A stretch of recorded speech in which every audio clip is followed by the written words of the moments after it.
Ang Pilipinas ngayon ay nasa ilalim ng de facto martial law. Hindi man deklarado, pero nararamdaman. Marami ay tahimik dahil sa takot na makasuhan, dahil nakikita na ang mga kritiko ng administrasyon ang mga unang sinasampahan ng kaso habang ang ibang mga kaalyado ay hinahayaan.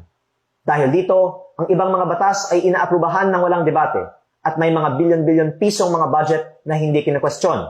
Kasama dito ang mga pambayad para sa ibang mga media at social media personalities at mga troll farms na nagpapalaganap ng fake news at umaatake sa mga kritiko ng administrasyon. Ganito din sa panahon ng martial law ni dating Presidente Ferdinand Marcos Sr. Ngunit maraming mga miyembro ng oposisyon, civil society at pribadong sektor ay lumaban sa diktatura. Kahit maraming ikinulong, umalis ng bansa at ginipit ang negosyo, hindi sila sumuko.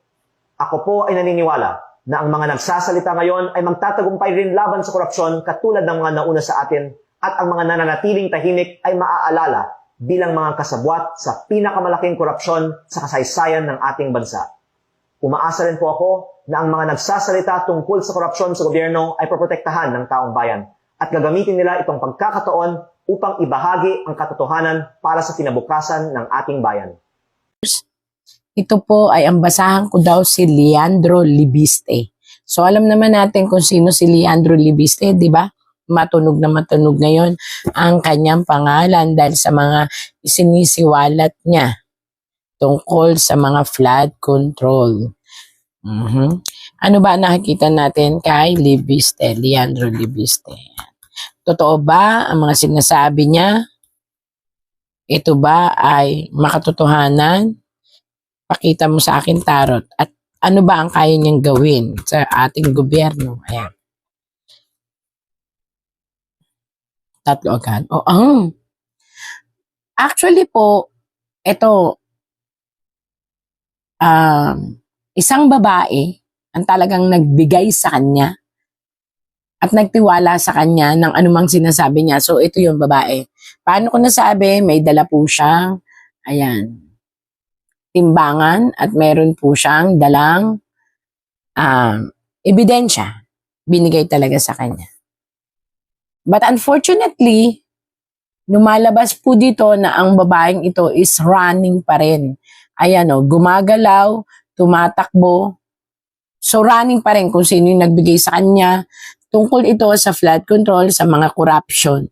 Pero dito po lumalabas na itong babaeng nagtiwala sa kanya para sa mga ebidensya or whatsoever na dumaan sa isang tao is running pa rin. Gumagalaw, tumatakbo at ito ay lumayo. Yan. Eventually, hindi ko maintindihan kasi ito ang nagbigay sa kanya, nagtiwala ng ebidensya, na-gathered niya. Sabi, ito na naman, tarot lang ito ha. Sabi dito, is running. While dito lumalabas na wala na siya. So hindi ko maintindihan kung ano ibig sabihin po nito kasi dito nakataob. Ibig sabihin nito, wala na siya, yun ang pinalalabas. Bakit pinalalabas? May rainbow. Kitang-kita nyo po, ito ay isang rainbow, ito ay isang makatotohanan, ito ay ngayon. Pinakikita rito na itong taong ito, na may pamilya, na babae, is patay na dito. Yun daw ang ipinalalabas, kaya rainbow, pinalalabas. Pero dito sa una, I don't know po, nalito rin ako, sabi ang tarot, ito yung babae, yun ang kumbaga susi. Maaring ito ay yung punot dulo na nakakaalam ng mga files, ng mga korupsyon. Sabi po rito, ito ay running. Ibig sabihin, gumagalaw pa siya, buhay siya. Tarot lang ho ito ha. Pero dito, pinalalabas na patay na siya. Ibig sabihin, dito sa tarot na to, pinalalabas dito sa kwento is patay na siya. Pero ayon naman po sa tarot, lumalabas na siya ay running. So nakakagulo. May lumalabas na buhay pa siya, may lumalabas na pinalabas lang, na patay na siya. So yun po ang sabi ng tarot. Ako ay tagabasa lang. At ngayon ay wanderer na siya. Ibig sabihin, nagwo-wander siya. Para siyang hermit na tinatago ang kanyang pagkatao at naglalakbay siya sa isang lugar kung saan malamig. Yun ang sabi po.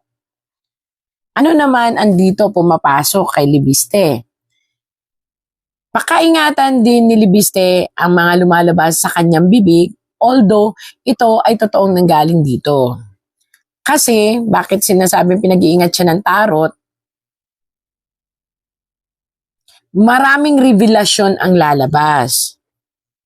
Marami ang taong alam naman nating maaapektuhan. Maaapektuhan ng mga, anong tawag dito? Ng mga sabi-sabi, ng mga, kumbaga para sa kanila ito isang napakalaking iskandalo na maaaring magdulot ng galit sa puso at manganib, kaya po nakataob, manganib at gumawa ng madahas na pamamaraan para sa kanya. So hindi lahat po ng kanyang sinasabi ay kinatutuwa ng mga taong involved. Kaya mag-ingat po siya. Mag-ingat, bakit? Baka dumating yung time na may masagasaan siya at siya ay mapunta sa hindi magandang sitwasyon at mapahamak. Although, ang puso't isip niya, sa totoo lang po, paniniwalaan natin, siya ay makamasa. Kaya makamasa, ang gusto niya ilabas lahat ng alam niya. Which, yun ang pamamaraan niya to destroy and stop the corruption. Eventually, marami nga po siyang sinasagasaan. So, people noticed they doing something to stop those allegation o rumors o kwento na hawak ni Sir Libiste. Pero paniwalaan nyo po hindi, sa 100%, kaya nakatayo po ito na anghel, tapos nababahiran ng politika, almost 80% po ang tumpak at totoo. May pagka-weird lang po talaga si Sir Libiste kasi he is so smart. And learning from the birth life of Libiste, mayaman na siya eh. He don't need too much money. What he wanted really is to share the opportunity kasi nakita niya na corruption talaga ang problema ng Pilipinas. So malinis po ang intention niya, but people also nagdadalawang isip sa mga hawak niya na papeles. Ayan no, nagdadalawang isip. Pero ilalaban po niya to kasi alam niyang 80% of these are correct. Kahit nga po maapektuhan ang sarili niyang pamilya eh. Kasi ito ay isang pamilya na ilalaban siya at ilalaban niya, kaso maraming aligasyon, kaya kailangan din niyang proteksyonan ang kanyang sarili. And for the people of the Philippines, handa talaga siyang magpakamatay. Kaya nakatalikod siya, para siyang si Rizal. Handa siyang magpakamatay para isiwalat niya ang lahat ng hawak niyang ebidensya. At napakarami po niyang hawak. 1, 2, 3. 3 mukha ng korupsyon. Bakit ko sinabing 3 mukha ng korupsyon? Yung una isiniwalat na po niya, meron pa po siyang isa pang hawak, at meron pang isa na mas matindi. So isa pa lang pala ang sinisiwalat niya. Mayroon pa siyang 2 pang isisiwalat na katiwalian. And lahat po yun ay with evidence.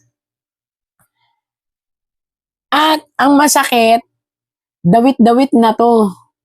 Lahat ng nakaupo, mula baba hanggang sa taas, dawit-dawit na po ito. Naku, ang dami po niyang lilinisin. Para siyang naglilinis, para siyang isang basurero na ang gusto niya malinis lahat yung alam niya na nandun ang pinakamatitinding singaw ng kabuktutan. At ito ay susuportahan ng kanyang ina. Yan. At kahit ang kanyang ina ay nabibigla. Actually, ito po ay nanay and anak.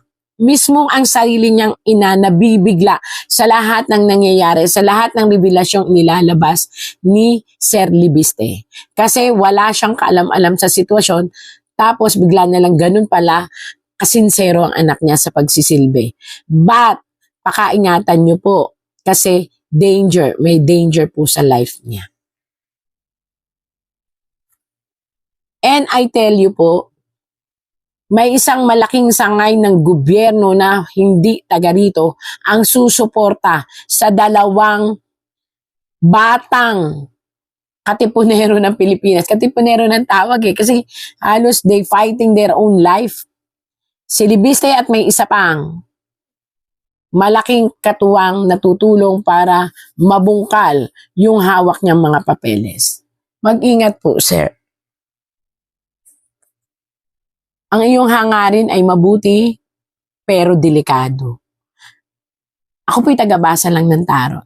Wala akong kinakampihan.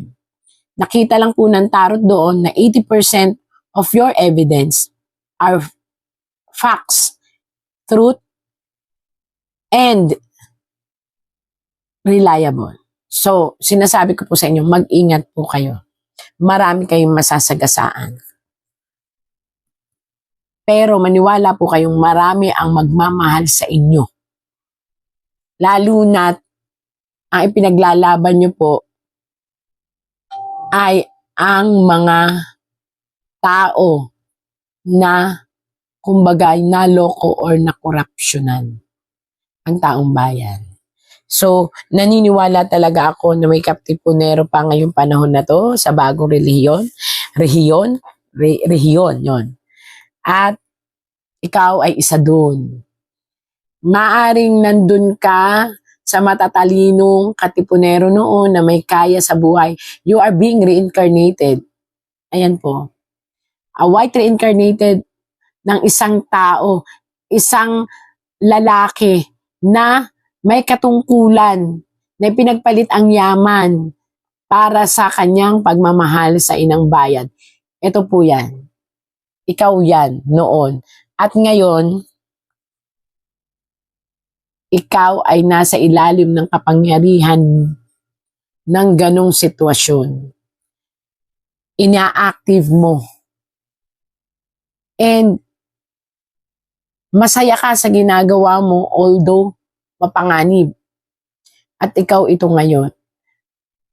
Hawak mo ang salapi, hawak mo ang katanyagan, hawak mo ang pagkailala, pero nakita mo ang lungkot mo kasi ang gusto mo maisiwalat ang dapat maisiwalat, mailabas ang dapat mailabas at malinis at makatulong sa isang taong alam mong walang kasalanan pero nakulong. Ayan po yan. Ikaw yan. Ito yung gusto mong hangarin. So, yun po ang nakita ng ating tarot kay Sir Libiste.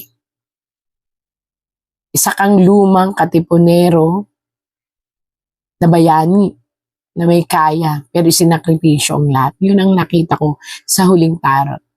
So, sana po ay bilang bagong reincarnation ng taong yun, sana makamtan mo naman ay ang buhay na ligtas. At lagi po nating tatandaan sa lahat ng nangyayari sa ating buhay, there is always God watching us. He is the best, He is the strongest, and He is the law. Ang problema nito, ang nakikita nila, ang patay ng mga kriminal. Well, how about the victims on the other side? Bakit hindi ninyo tignan and see what these criminals have done to our children, to our wives and daughters? May listahan kayo. Ang listahan ninyo doon sa namatay, hindi ba kayo maligaya niya, wala ng kriminal? Pero pag tinry mo dito, ilan ang patay na inosente, pati pulis ko at sundalo na mamatay dyan. Baka akala ninyo kriminal lang. So that is my lamentations, and I just want you to hear. In my 5 years in office, we made real change in governance